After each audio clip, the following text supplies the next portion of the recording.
네, 김종배의 시선집중 3부의 문을 열겠습니다. 이용구 법무차관의 택시기사 폭행 사건 좀 다뤄봐야 될 것 같은데요.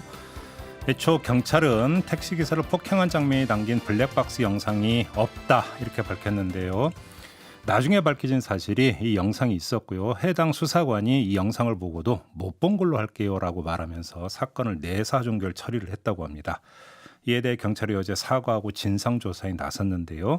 자, 이분은 이 문제 어떻게 지켜보고 있는지가 좀 궁금합니다. 경찰 출신이죠. 황운하 더불어민주당 의원 전화로 연결하겠습니다.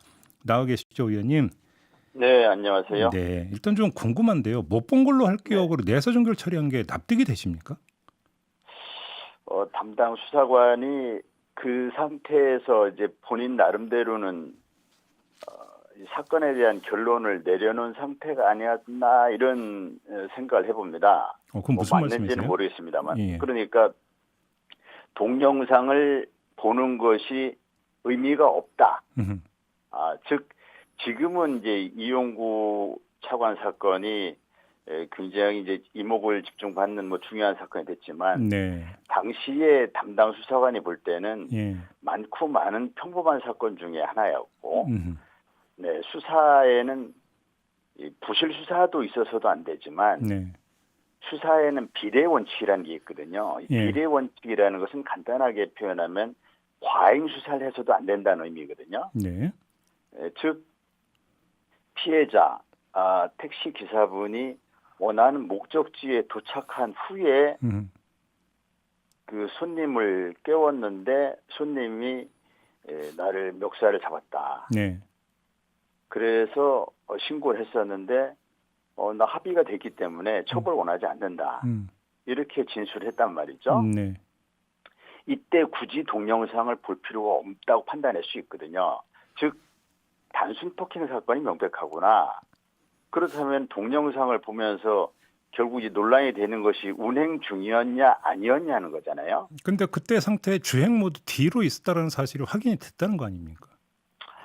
아니 이제 뒤로 있었느냐 피해 있었느냐라는 것보다도 네. 종합적으로 판단해야 됩니다. 예. 당시 차가 정차한 상태였느냐, 정차한 장소가 어디였느냐, 계속 운행의 의사가 있었느냐, 네. 이런 걸 가지고 종합적으로 판단해야 된다는 것이 판례의 태도거든요. 예. 그래서 담당 수사관은 이 사건은 굳이 동영상을 볼 필요가 없다라고 판단했을 수도 있어요. 다만 네.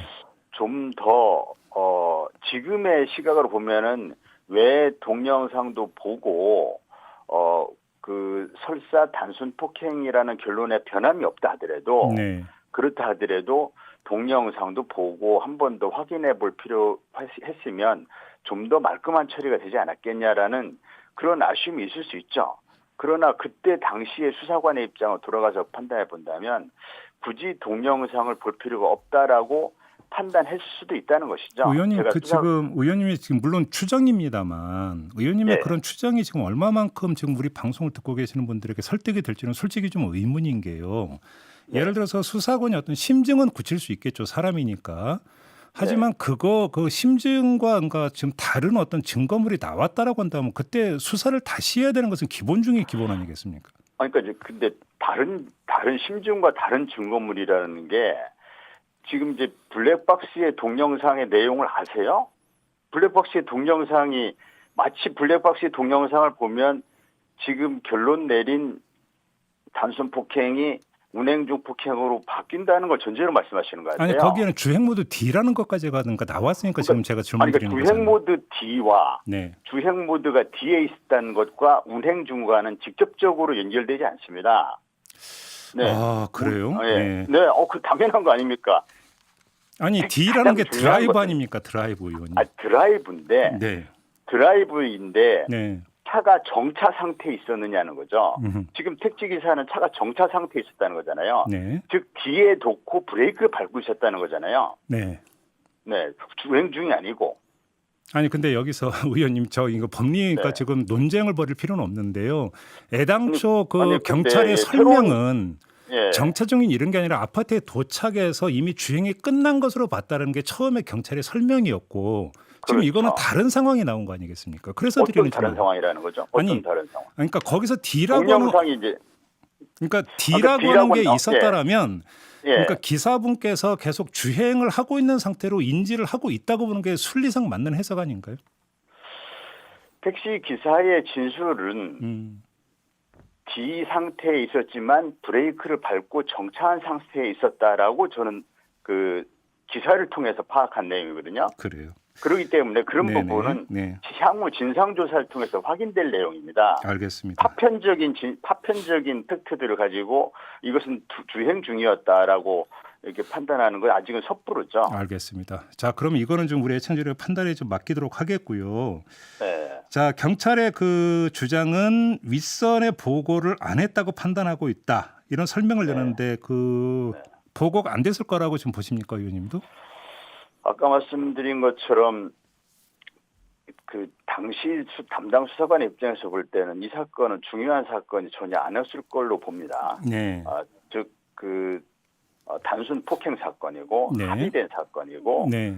또 가해자, 그러니까 피의자의 신분이 특별한 사람도 아니다라고 판단했을 걸로 보입니다. 네. 이런 경우에 윗선에 어디까지 보고되는지는 뭐 알 수 없지만 예. 제가 경험한 일선 경찰서장 또는 일선 경찰서 과장을 경험한 그 경험 측상 볼 때는 이런 사안의 경우에 팀장 또는 과장선에서 전결 네. 처리되는 것으로 이것을 관행으로 보면 될 겁니다. 그런데 이건 그냥 만에 하나의 가능성을 염두에 두고 드리는 질문인데요. 네. 물론 그럴 수도 있겠죠. 근데 만약에 해당 수사관이 이 사람이 법무부 법무실장을 지냈던 사람이라는 걸 인지했다면 그때는 어떻게 처리가 됐을까요? 인지했다 하더라도 예. 담당 수사관은 대수롭지 않게 생각했을 것입니다. 그럼에도 불구하고 법무실장을 역임했다는 것이 뭐 이렇게 대수롭냐 이거죠. 담당 수사관에게. 그래요? 그까짓 게 뭘 대수롭냐는 거죠. 그 자리가 그렇게 예. 그 자리가 대수롭지 않은 자리인가요, 근데? 담당 수사관 입장에서 볼 때 강남경찰서나 서초경찰서 관내에 대단한 사회적 지도층들이 많이 거주하죠. 알고 계시겠지만. 네. 네. 그리고 자신과 직접 관련이 없고 또 경찰과 직접 관련이 없고 네. 법무부의 무슨 실장이라는 그또 현직도 아니고 현직이라 하기에도 대단하게 생각하지 않을 수도 있는데 네. 뭐 그전에 그런 자리를 역임했다. 지금 그 이용구 차관이 차관이 되고 예. 어떤 검찰 개혁 문제라든지 등 해서 야당과 보수 언론의 집중적인 검증의 대상이 되니까 지금 관심 인물이 된 것뿐이죠. 네. 하나 더 여쭤볼게요. 그러니까 이게 이제 서초 경찰서 아니겠습니까? 근데 이제 당시 서초 경찰서장이 며칠 전에 서울 경찰청 수사과장으로 이동을 했거든요. 네. 자, 이게 좀 그 정상적이고 이해될 수 있는 인사라고 평가를 하십니까? 그건 당연하죠. 그것이 정상적인 이제 정기 인사에 따른 이제 그 전보 인사로 보입니다. 네. 네. 그런데 당시 서초 경찰서장에게 무슨 책임을 물어서 무슨 불이익을 줄 근거가 있나요? 의원님 한번 제가 이렇게 질문을 드려볼게요. 그러니까 이제 지금 며칠 전 인사라고 하는 점이 중요한 것 같은데요. 네. 자, 이제 경찰이 진상조사에 나서겠다고 어제 밝히지 않았습니까? 네. 그리고 인사가 있기 전에 이용구 차관의 문제가 불거졌다면 그러면 이 문제가 진상이 무엇인지가 완전히 깔끔히 정리되기 전까지는 대기 상태에 있는 게 맞는 거 아닐까요? 순리적으로는 어떻게 보십니까? 내부적으로 이제 파악은 했겠죠. 어느 정도. 네. 즉 경찰서장에 보고되지 않은 사안이라든지 이 정도의 어느 정도 내부적인 인사 이동을 위한 내부적인 자료 파악은 있었을 걸로 저는 짐작하고 있고요. 예. 네, 그래서 아까 말씀드린 것처럼 경찰서장에게 보고될 만한 사안은 아니었다라는 판단과 함께 지금 이제 동영상이 갑자기 등장하면서 뭐 논란이 좀 커졌지만 경찰은 이미 이 사건은 동영상의 존재와 관계없이 당시 피해자의 진술, 당시의 차량이 정차되어 있던 장소, 운행 여부, 운행 중 여부 이런 것을 종합적으로 판단해서 과거의 대법원 판례를 참고해서 이 사건의 단순 폭행 판단은 적정했다라고 경찰은 판단하고 있었거든요. 그래서 처리가 적정했다. 지금 진상조사라고 하는 것은 그 동영상의 존재 여부에 대해서 혼선을 빚고 난 다음에 진상조사를 구성한 거 아닌가요? 네. 따라서 이제 그 이전에 이루어진 인사 작업에서 동영상의 존재 여부에 따른 진상조사를 하겠다라는 것은 반영되지 않은 거 아니겠어요? 근데 이론적으로는요, 의원님. 그러니까 이제 그 블랙박스 동영상으로 한정을 한다 하더라도 그러면 해당 수사관이 못 본 걸로 할게요라는 이야기를 하면서 내사 종결한 경위를 조사를 해야 되고 이 경위가 배경으로 연결이 되면서 혹시 다른 영향을 미쳤을 여지가 있는지까지 조사를 해야 그게 진상조사 아니겠습니까? 이론적으로. 그렇게 놓고 본다면 범위를 제한할 이유는 없는 거 아니겠습니까? 근데 이제 그 뭐 못 본 걸로 할게요 이런 부분도 네, 어느 언론에서 이제 그렇게 보도한 걸로 알고 있는데요. 이제 전후 맥락을 봐야 되겠죠. 네, 전후 맥락을 좀 봐야 됩니다.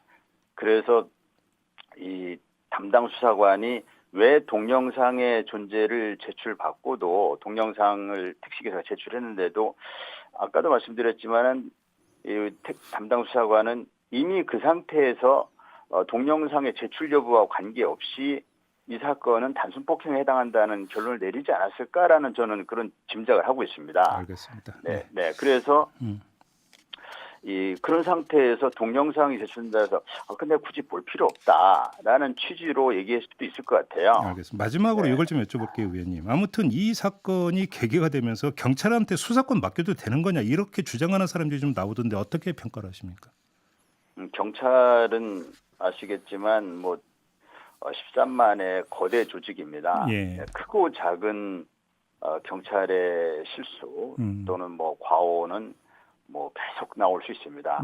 그때마다 경찰에게 수사권을 어떻게 맡기냐 이런 논리로 지금 70년 동안 수사권 문제가 이렇게 경찰에게 수사권 맡길 수 없다 해서 70년 끌어온 거거든요. 이런 것은 그런 문제로 이렇게 논의가 비약될 그런 사안이 아니라고 봅니다. 지금 의원님도 그 민주당 검찰개혁 특위위원이시잖아요. 네. 그러면 지금 이제 민주당 방침은 그 수사권과 기소권의 완전한 분리를 지향한다 이게 아니겠습니까? 뭐 그렇죠. 그러면 지금 지향이 아니고 목표입니다. 근데 뭐 그러니까 이런 과정에서 이 문제가 좀 불거지면서 일정하게 어떤 그 여론을 이쪽으로 흘려가고자 하는 어떤 그런 어떤 시도들이 있는 건데 그 자체가 바로 이 수사권과 기소권의 완전한 분리 움직임을 제어하기 위한 어떤 하나의 기도다 이렇게 지금 평가를 하시는 겁니까? 그렇게 평가하는 건 아니지만 이것이 검찰과 보수 언론들에 의해서 정부에 대한 공격과 수사권 조정에 대한 공격으로 활용되고 있는 건 틀림없지 않습니까? 그렇게 보시면 되군요. 네, 활용되고 있죠. 알겠습니다. 자, 말씀 여기까지 드릴게요. 고맙습니다, 의원님. 네. 네, 더불어민주당의 황운하 의원이었습니다.